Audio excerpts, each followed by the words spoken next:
tarde. Eu sou Alessandra Ribeiro e está começando mais um Ubra Connect. E hoje estou aqui recebendo o professor Arthur Russowski Herter, que é professor do campus de Canoas, da Ubra. Ele leciona no curso de medicina a disciplina de clínica cirúrgica e cirurgia plástica. Seja muito bem-vindo. Muito obrigado. Doutor, me conta, o senhor cresceu numa família de médicos, né? Sim, Como que foi, assim, o senhor já tem no DNA. no DNA, né? Então, eu sou o terceiro de uma geração de cirurgiões, né? Onde o maior expoente foi o meu avô, que a medicina estava numa das profissões dele, né? Ele teve uma série de outras ocupações, empresário, administrador, inclusive poeta, premiado, enfim. Que legal. E ele construiu, em 1967, o Hospital de Joaçaba, Joaçaba é Santa Catarina, Santa né? Catarina. É uma cidade pequena no interior de Santa Catarina. Nossa, mas muito relevante, assim, esse hospital. Então, já faz quanto tempo já? 1900, faz Tem bastante tempo, né? 40 anos, né? Mais de 40 anos. E hoje em dia ainda levam, tem o nome do hospital, qual é? É São O, Miguel, o, né? o nome original do hospital é São Miguel. Recentemente ele passou por uma outra administração, Ah, mas foi nomeado conforme o próprio, né? sim, que legal. E assim, na tua infância, assim, tem algum momento que, não sei se foi desde a infância, né, ou foi depois, ao longo da vida, mas na infância tem algum momento que te deu, assim, aquele estalo, assim, eu quero ser médico. Claro que, como toda criança, eu já tive sonho de ser astronauta e bombeiro e aquelas coisas que a gente costuma ter sonhos, mas talvez os estudantes de medicina se identifiquem com isso, porque em uma boa parte das famílias a gente não...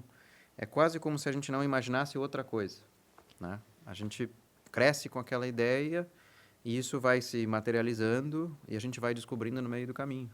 Sim, Para que área, né? Ou quais são os percalços que a gente vai...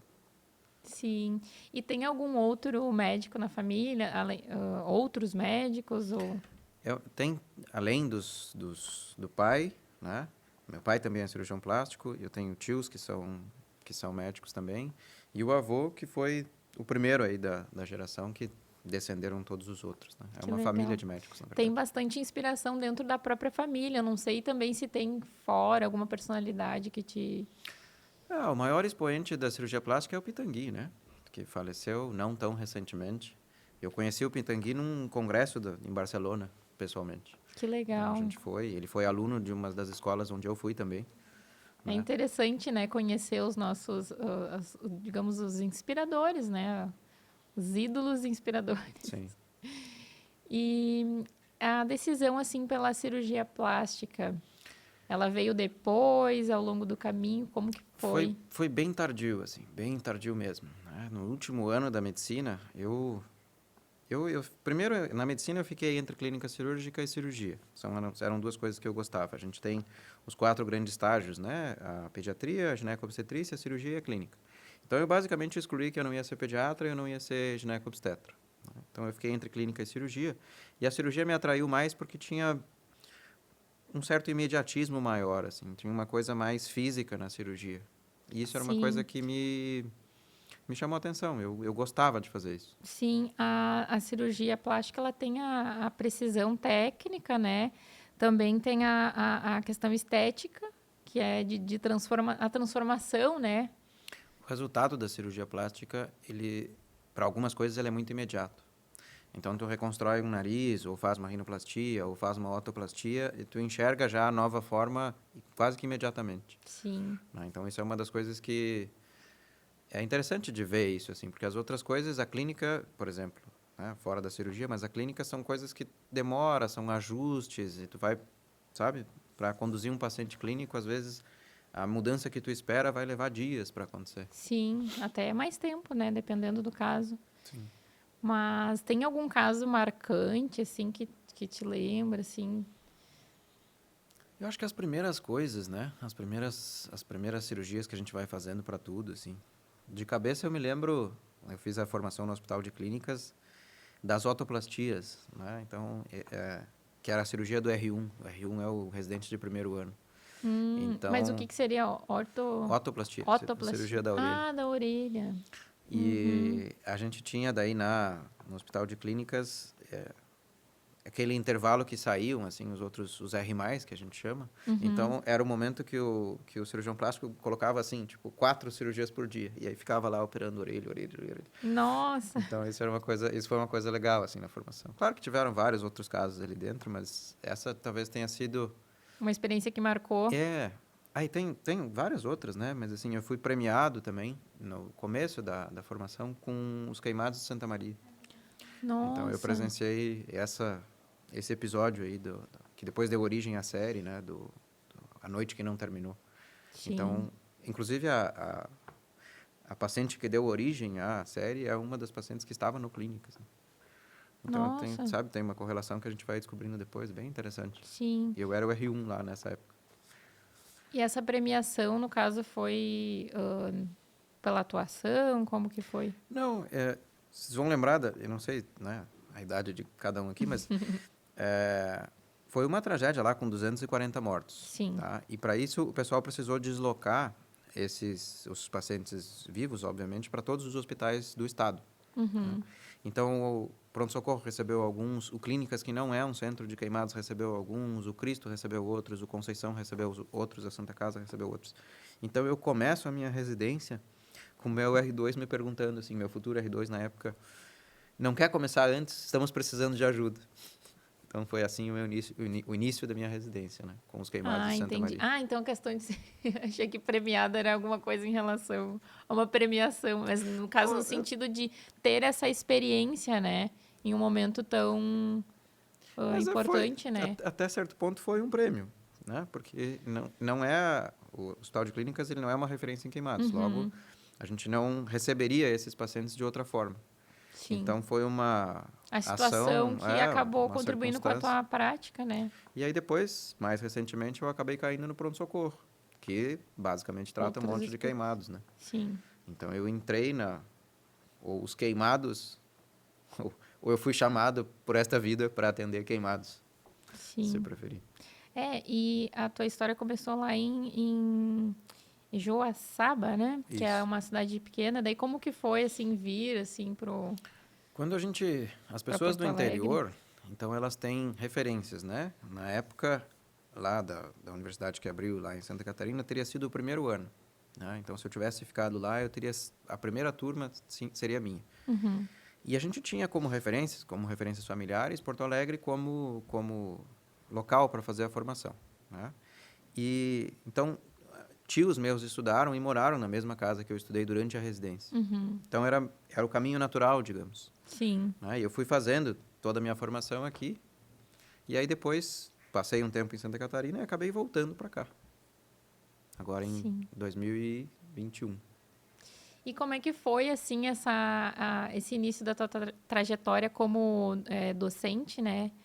Aqui na Ubra? Foi... Como que começou? Eu tive a experiência da docência lá em Santa Catarina. Né? Então, eu me desliguei de lá quando vim para cá.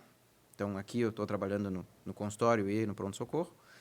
E aí, por quase um rumor, que a minha esposa é aluna da medicina da Ubra, então eu estou continuando o legado de médicos na família, né, através da esposa, neste Sim, momento.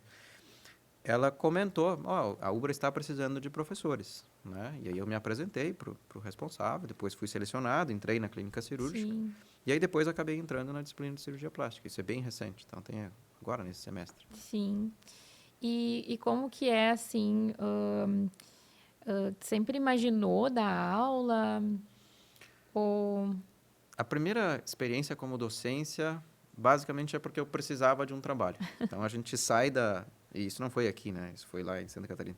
A gente sai da residência muito acostumado a atender muita gente e a operar muita gente. Então, o sistema é muito tocado. E existe uma quebra quando a gente sai da residência e vai para a vida, porque o teu consultório de início não vai ter pacientes, tu não vai ter esse centro para tratar um monte de gente, então tu meio que tem que buscar trabalho, né? A menos que tu cole num chefe de serviço de alguma das instituições aqui de Porto Alegre e que tu consiga daí auxiliar ou entrar na equipe, se você for para o interior e começar do zero, digamos, essa provavelmente vai ser a trajetória de outros profissionais. Então, até que tu crie um nome, que tu crie uma clientela, né? A gente não chama de cliente, mas que tu São os tenha alguns pacientes, pacientes, né? Então, isso demora um pouco. E eu comecei a partir daí. Com a Ubra, a experiência foi diferente, assim, porque eu tive o insight de que as pessoas que eu estou formando, existe uma possibilidade bem razoável de que elas me atendam no futuro, ou que elas atendam os meus filhos no futuro. Isso não era um insight que eu tinha tido antes, isso foi uma coisa de agora. Então, é como se eu estivesse fazendo um acordo com o futuro. Hoje sou eu.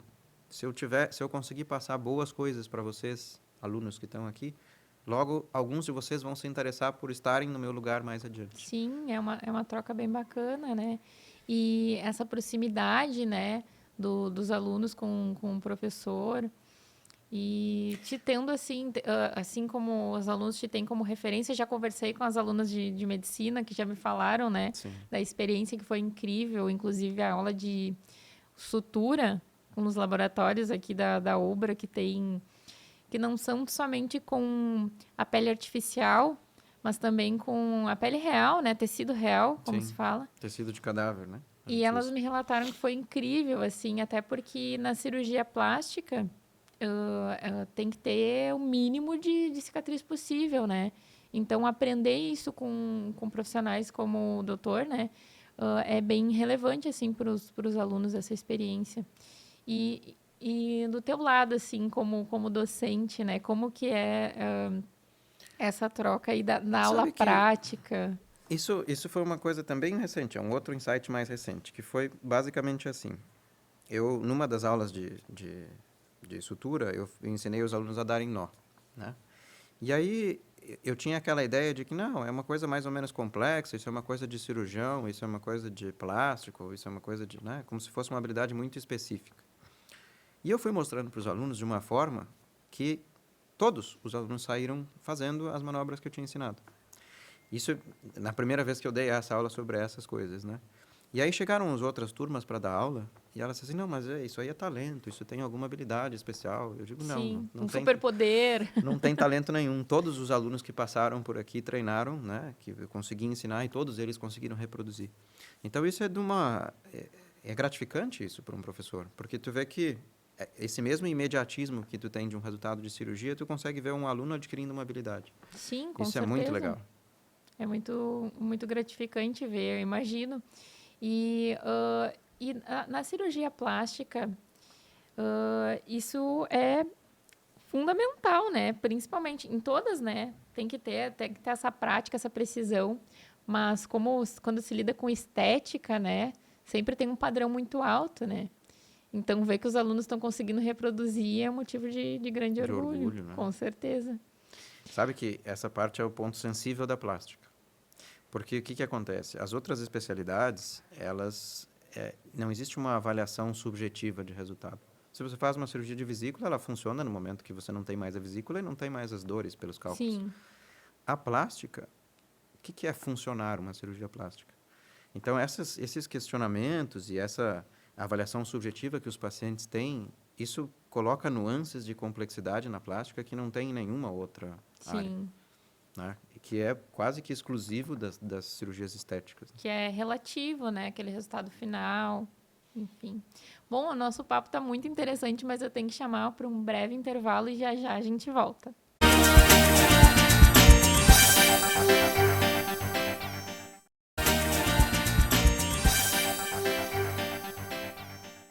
Estamos de volta com o Ubra Connect. Continuando o papo aqui com o Dr. Arthur Russowski-Herter. Então, assim, doutor, ensinar medicina ele vai muito além da técnica, né? Com certeza. E quais os valores humanos que tu acredita ser indispensável assim para formar bons médicos? Tem uma frase que eu ouvi, se eu não me engano, é do Paulo Musi, que diz o seguinte: eu não conheci nenhum bom médico que tenha sido uma má pessoa. E essa é uma frase que me marcou a primeira vez que eu vi, ou escutei, porque eu refleti bastante sobre isso. A gente enche os alunos de capacidades técnicas e fala talvez muito pouco sobre habilidades humanas, que são igualmente necessárias. A gente chama isso de soft skills, né? Ou seja, Tu precisa sentir a dor dos pacientes, tu precisa ser educado com os pacientes, tu precisa retirar o teu ego da equação de atender um paciente. Porque isso é razoavelmente incomum, dependendo do lugar onde se procura. E é só quando a gente consegue fazer isso que a gente consegue dar um atendimento de qualidade. Só que isso é muito menos tangível do que ensinar um aluno a suturar. Isso é difícil, ele exige um pouco mais de tempo e exige que... É como se você tivesse que dar o exemplo para os alunos, não só falar sobre. Né? Sim. A gente não pode falar sobre virtude sem ser virtuoso, nesse Com sentido. certeza. É aquela, eu faço, não pode ser eu faço o que eu digo e não faço o que eu faço. Então, esse Algo tipo assim. de desenvolvimento pessoal, ele Com precisa certeza. acontecer com os médicos. E quais, assim, os ensinamentos, além da parte teórica, assim, que tu gosta de transmitir para os teus alunos, costuma... Então, provavelmente o que me trouxe até o podcast não foram as minhas capacidades de ensinar técnica cirúrgica ou de ensinar coisas de sala de aula. Foi essa forma de falar com os alunos. Né? Que aproxima, que identifica, né? É poder estabelecer uma conexão com esses alunos e com os pacientes que me procuram e com as outras pessoas pelas quais a gente se entrelace, né, brevemente. Sim. E eu contei algumas histórias pessoais, enfim, alguns exemplos, ou eu me permiti ser vulnerável para os alunos. Isso é o que conecta. E é provavelmente o que tivesse, ou que tenha trazido fascínio desses alunos. Com certeza. Mas além, sim, com certeza, da parte técnica, Não, claro. que tudo se complementa, né? Tudo Sim. faz parte, mas com certeza consegui entender o que tu quis dizer, que é essa parte da proximidade, né? Sim. Para o pessoal lembrar, né? De forma tão, assim, boa, né? Das experiências que tem contigo, assim, na prática dos ensinamentos que elas aprenderam, né? E queria saber como que tu enxerga, assim, o futuro da medicina? Então, a medicina, ela saiu do pedestal, né, para começar, porque o médico de 30 anos atrás e o médico de hoje são seres muito diferentes. O advento das redes sociais, né, e a proximidade, ou melhor, a distância entre os médicos e os pacientes diminuiu muito. Né? Então, aquele endeusamento que existia há 30, 50 anos atrás dos médicos não existe mais. Né? Então, as coisas estão caminhando para ser uma coisa mais interconectada. O médico, ele não é um ser do outro mundo que você só vai falar com ele quando acontece alguma coisa muito séria e pedindo desculpas por estar incomodando fora do horário. Não é mais isso a medicina. Né? E a gente precisa, para se destacar hoje na profissão, não é só a parte técnica, embora você precise de uma parte técnica bem desenvolvida, mas essas soft skills que eu comentei, isso provavelmente seja o diferencial entre quem vai te Sim. procurar e vai ter uma experiência agradável contigo e quem, fui na consulta, eu sei que os resultados deles são bons, mas, não deu, eu não gostei da consulta. Eu já escutei isso várias vezes de outros pacientes que me procuraram. Sim. Eu recordo de ter professores que tinham imensa inteligência, assim, absurda, mas na hora de transmitir não tinha aquela conexão com o aluno. Sim. Eu imagino que com um médico que está atendendo, né, também. Então, realmente, essas soft skills, elas conectam com certeza. Sim. Um diferencial aí. Mas, e assim, qual o conselho que tu daria para os alunos, né, para os estudantes de medicina, né, que querem construir uma carreira, uma trajetória sólida, mas também tem um equilíbrio entre a carreira e a vida pessoal? Então, essa é uma ideia interessante que eu vou roubar de um livro chamado A Única Coisa, Gary Keller, é uma referência. A gente tem essa ideia de que o balanço que uma vida balanceada é uma vida que não tem muitos excessos, certo? Essa é a ideia que normalmente as pessoas têm. O Gary, nesse livro, muito felizmente, ele explora a ideia de que balanço não é isso. Balanço é a capacidade de você ir para um extremo e para outro extremo, mas retornar até o centro. E as pessoas mais bem-sucedidas, elas toleram estar mais tempo num extremo e esse extremo é mais extremo. E elas conseguem retornar. Um exemplo. Se você passou por um vestibular de medicina, né? Sim. Você provavelmente teve que estudar muito, por muito tempo. nesse período, você provavelmente não conseguiu manter a academia, o namoro, Por um da tempo mesma teve forma. que abdicar de algumas coisas, né? Importantes. O balanço não está em, vou estudar um pouquinho e vou namorar um pouquinho e vou um pouquinho na academia e vou um pouquinho no cinema. O balanço está em, não, agora eu vou só estudar, porque daqui a pouco eu vou entrar onde eu quero e aí eu vou voltar pro basal. Sim. Então, e aí depois talvez eu me divirta muito, tipo nas festividades aí de final né, de faculdade de medicina, enfim. E depois eu começo um outro período de trabalho, que pode ser que seja mais intenso no começo, até que a gente vai balanceando as coisas. Então, balanço, na verdade, não é isso, ter as coisas. É poder ir para um extremo, mas retornar para o ponto de equilíbrio. Sim. Muito interessante esse raciocínio, porque realmente a vida ela não é linear, né? Agora, acredito até que para os estudantes de medicina seja um pouco mais complicado, né? Precisa de uma Sim, dedicação muito intensa, né? Muitos livros, muita coisa para absorver, né? Durante o aprendizado. sim, Bem interessante ter essa referência, porque eu lembro assim, né? Tento ter em mente, assim, agora falando de mim, fazer academia, tem que fazer academia, né? Corpo saudável, enfim, mente saudável. Mas tem vezes que não dá sim. para ir todo dia. Mas aí, por isso eu vou desistir? Eu não vou desistir. Quando der, eu volto para aquela rotina, mas às vezes não tem como ir. Acredito que seja É o basicamente exemplo do Seban fora da temporada. do quê? O Brumstead, o Mr. Olympia, que ganhou 8 vezes. O Seban. As pessoas vão saber de quem é. O treino que ele usa e a dieta que ele usa para a competição não é o usual dele. Ele vai usar aquele breve momento para treinar para a competição. Sim, Depois disso, em off-season, ele vai voltar para o normal. As pessoas, elas precisam passar por esses processos também. com Não, certeza. não tão extremos fisicamente quanto um fisiculturista super premiado, mas Intenso, em né? outros momentos. Assim, teve um momento da minha vida que eu trabalhei, sei lá, 180 horas por semana. Sim. É importante ter esse ponto de equilíbrio para voltar, né? Sim. E ter essa base. Muito interessante. E agora eu quero saber se tu tem algum ritual antes das cirurgias mais complexas. Então, a gente revisa mentalmente todos os passos, certo? Então, isso é uma coisa que os cirurgiões aprendem a fazer, principalmente em cirurgias mais complexas, em cirurgias que envolvem múltiplos passos. A gente repassa isso mentalmente várias vezes. Mas eu recentemente comecei a rezar. Então, Olha que isso é uma das interessante. coisas que eu adotei, assim, eu peço bênção antes de toda a cirurgia, Que porque eu sei legal. que não muitas, né, mas algumas coisas não dependem só de mim. Então, por mais que eu tente controlar um resultado, essa é a ideia de um arco, né? Também é de um outro livro. Você só tem o controle da flecha até onde você puxa e solta. Depois disso, a flecha é do universo, digamos. Muito bonita essa reflexão. Nossa, muito interessante mesmo. E que com certeza, né, precisa de uma iluminação, né, assim, de um,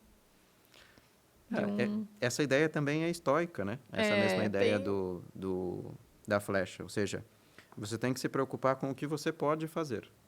E exclusivamente com isso. sim, e se concentrar nisso, né? Não com o resultado. Porque o resultado ele Exatamente. pode diferir muito do que o que você pretendia no início. Sim, não é uma ciência muito exata, né? Tem, claro, tem Sim. toda a técnica por trás, enfim, que é mais exata, mas falando em questão, eu digo de exata mesmo, comparando com números, né? Uma conta que tu faz e vai dar o resultado. E a cirurgia, ela é um processo que te torna humilde, porque cada vez que tu acha, eu estou fazendo essa cirurgia muito bem, acontece alguma coisa diferente que saiu do teu controle.